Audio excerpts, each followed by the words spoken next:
আসসালামু আলাইকুম। আজকে আমরা গিয়েছি আমার এক বড় আপার বাসায় বারবিকিউ পার্টিতে।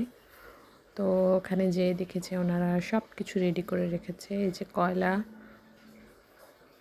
যদিও কয়লাগুলোতে আগুন কেন জানি কম হচ্ছিল, পরে ওনারা কেরোসিন তেল দিয়ে কয়লাটা ভালো করে জ্বালাচ্ছিল।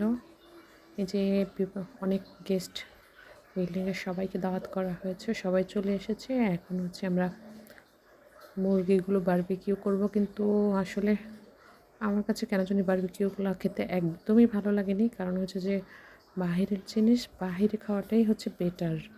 ওনারা চিকেন ক্রিসপি যে একটা মশলা পাওয়া যায় রাঁধুনির, ওইটা দিয়ে সব মাংসগুলোকে ম্যারিনেট করেছিল। তো আমার কাছে একদমই ভালো লাগেনি, খুবই হার্ড হয়েছে, প্লাস লবণ কম হয়েছে।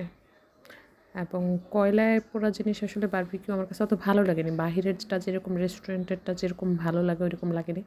তো এখানে সব কিছু যে ম্যারিনেট করে রেখেছে ওই পাতিলগুলো আবার সব কিছু দিয়ে ঢেকে রেখেছে। এটা হাঁসের মাংস, চীনা হাঁসের মাংস।